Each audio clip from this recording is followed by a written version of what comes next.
Greetings, Grimdark enjoyers. The plan with this video is to quickly adapt Karandras, making him eligible for play.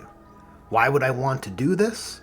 Because apparently GW couldn't be bothered. Amazing, just great stuff.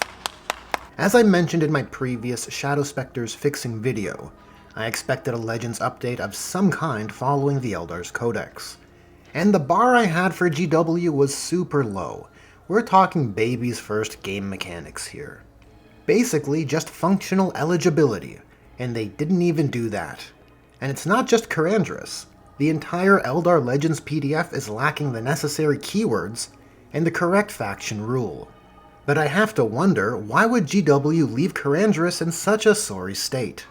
Is it because GW likes to leave rules in a state of neglect to inflate the perceived value of a new product down the road?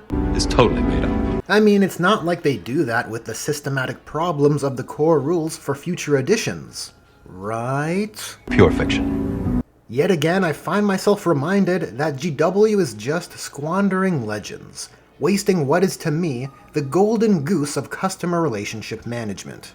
It could be the kind of platform which would earn GW ceaseless amounts of good faith. Imagine a Legends platform which preserves for posterity the products customers have invested into. Obviously not for the competitive tournament space, but for the wholesome, narrative tabletop enjoyer. It's something I've spoken about frequently as of late, and I'm doing so again because this Eldar Legends PDF is doing the exact opposite. Just an abomination of rules management. A PDF of non-functional datasheets which are of course in an order with no rhyme or reason, and which, of course, is without any headers or labels. You idiot! But I digress. In any case, it falls to us. The reason I'm doing this is because it would be nice to have a datasheet which actually works, and one I could simply share with my opponent when wanting to use, and explain how the unit works. Plus, this sort of thing is fun for me. And I have an idea or two I think are pretty tasteful, which I'll share after we set the necessary features for function. So let's blitz through this from general to specific. Faction keyword. The Legends datasheet has the wrong keyword, using the old Eldari. The new codex uses Asuryani. This is important because various stratagems and abilities use that keyword as the dispatcher, and it's necessary for functional integration. Next we have keywords. The Legends datasheet is missing the Aspect Warrior keyword, a keyword which all other Aspect Warrior and Phoenix Lord units in the Codex possess, and it's important for various abilities in the Aspect Host detachment, which obviously ought to apply to Karandras.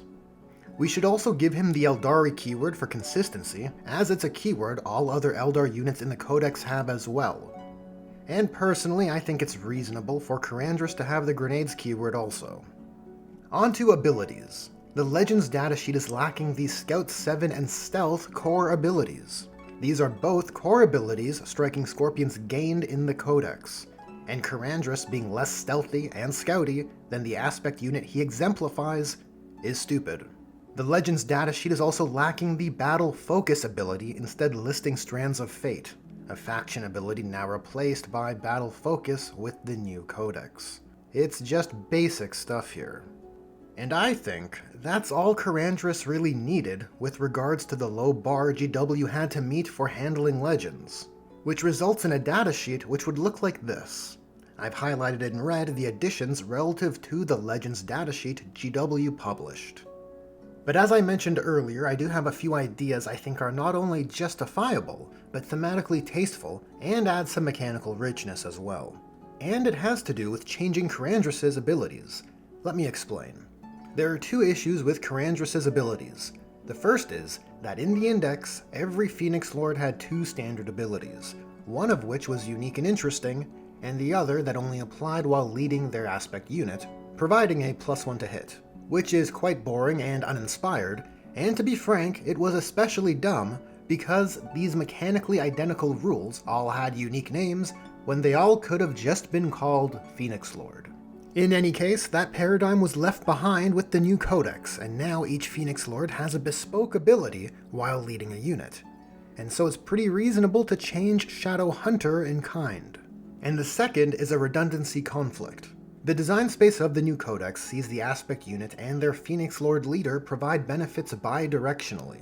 Legends Karandras has an ability called Sustained Assault, granting critical hits on 4+ in melee if he charged that turn. Striking Scorpions in the new codex now sees their ability, Mandy Blasters, changed from a War Gear ability to one affecting all models in the unit.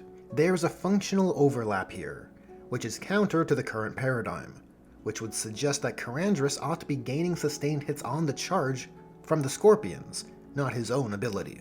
And so I think it's reasonable to overhaul Karandras' ability set, starting with Shadow Hunter, which remains as his while leading ability, but now providing a perk like the Lone Op Lieutenant's Evade and Survive, granting a reactive move when enemies come within 9 inches, which will ensure Karandras' unit of Scorpions are especially slippery. And for his second ability, I think replacing Sustained Assault with his existing Scorpion's Bite War Gear ability actually works well enough. And the last thing I would want to add is to give Karandras the Lone Operative core ability. But similar to characters like Snickrot, he doesn't give Lone Op to his unit.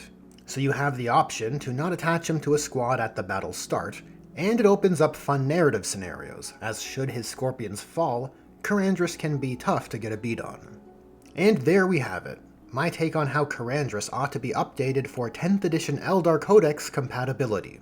We have the version adapting GW's Legends datasheet for basic functional use, and one with a little extra sauce. Well, that's a wrap on this, what I would have liked to have seen from Karandras.